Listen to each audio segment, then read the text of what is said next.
Hey, what's up you guys, Shartimus Prime here doing another Marvel Legends toy review on Marvel Legends Series 2 variant Human Torch.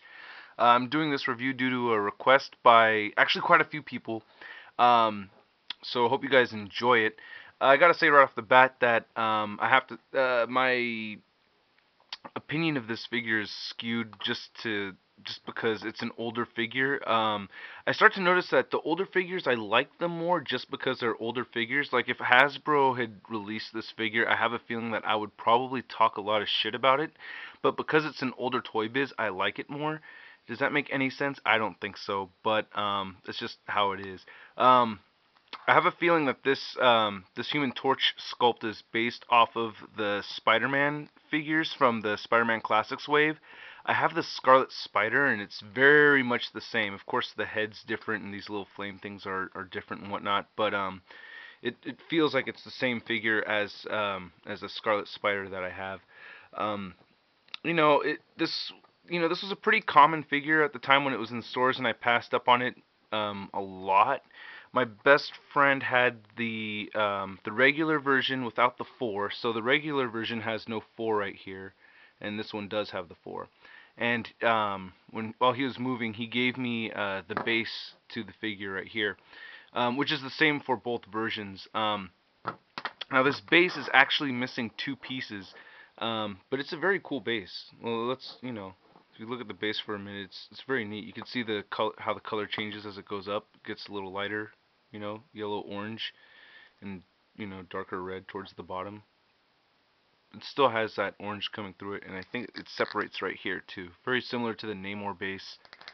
But there's two like long like thin, long fireball type of things that come out of this thing. There's a hole right here for it to go into, if you could see that square hole right there, and another one right here. Okay, so one kind of goes over the top like this. You can find pictures of it online somewhere. Do some research, check it out if you're really interested in the figure. But yeah, that's basically the base right there. It clips on the waist like that. Um, so I actually use this for my pyro. I don't really use them for the Human Torch. Anyway, yeah, so the articulation on this guy is pretty limited. Like I said, from what I think, it's based off of the Spider-Man Classics figures. So the articulation's actually kind of weak in ways, but not really so bad. Um, like for instance, the head doesn't really move back, so that's kind of weak. That sucks. But it moves side to side just fine. Um, he has ball joints right here, but they're not real ball joints because it's like, see if you look in the arm, well, it doesn't. You could see how the joints right there, but it doesn't come out as much as some of the later figures, so you can't lift his arm up as far as some other ones. But it rotates 360 degrees. Twist at the bicep, double jointed elbows, twist at the forearm right here. Wrist moves down, not really up because the flame decor or whatever. Uh, this attached flame thingy, decor. What the fuck? And then the fingers move down and up too. So he has that finger articulation on both sides right there. They're a little different from each other. I think they're pretty much the same. Um, he has this diaphragm joint that twists around a lot, and kind of like that universe figure. If you tilt it back too far, you get a gaping hole. Kind of the same thing. The backside, not so much. Um, he has a waist joint. He has this older joint where it kicks out to the side right here on the legs, can move straight forward. Thigh joint right here rotates. So this is not really a ball joint, but it moves out and it moves forward. Alright, rotates right here. Double jointed knees, calf joint, ankle moves up and down. He has a toe joint.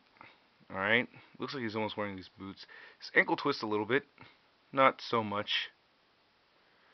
A little flexibility there, but not a whole lot. And that's basically the articulation of the guy. Um, the what they chose to do for this thing, as far as like try to represent a guy on fire, I think I don't really think they hit it. I just don't. I like the figure, and I don't know why, but I really think they kind of just missed it here. For instance, there's not that much fire around. He's red, and he's got the lines, which I do remember seeing in the comics. That is very comic accurate, but You know, it just doesn't really look like he's truly on fire. But the paint detailing on the flame parts is really cool. I really like how he has a yellow and orange, and it fades in there. Kind of looks like hair, also kind of looks like flame, but it's pretty consistent. And the red, it's not just a flat red, but he's got yellow mixed in here. So these black lines are really thick. I don't know. It's kind of a weird looking figure. Can I recommend him to you? I don't know if I really could. I have a few other Human Torch figures I could show you guys. So here, I'll put this guy over here. Um, Now I know a lot of you guys aren't fans of the movie figures, but you know what? I think neither Toy Biz or Hasbro has really nailed it with the Fantastic Four. So I actually thought the Toy Biz movie figures weren't so bad. But this one is the Series 2. I really hate this thin torso. So there's that one right there, which is very red. The one I actually have used in my displays more than any of them is actually the first wave Human Torch figure. That is this more of an orange. This one I like a lot. Actually, this one has the most dust on him. I've had him probably displayed the most because for a while I did use the movie figures for a display. Very cool. A lot of flames on that. And I think I made some cuts so that I could tilt his head all the way back like that so he could fly forward. Yeah, the head comes off. That's because of me. And then the one I actually use in my displays now, so these two guys are sitting in the drawer. If anyone wants to trade for this one, I don't know, hit me up in a personal message. But you know, it's really not that great. So I don't know. And but this one I gotta keep just for sentimental reasons. And then this is the one, the Ares series Human Torch is the one that I use in my displays. This one I actually really like. So kind of funny, as much shit as I talk about Hasbro, that it's the Hasbro Human Torch that I do use in my display. So yeah, I guess that's my recommendation, you know. But yeah, this figure is cool. I'm really glad I had him. I bought him off of eBay for like $6 or $7 loose. This I got from my friend for free, so very cool to have. I'm glad I got it. Alright, you guys, I'll catch you later. Peace.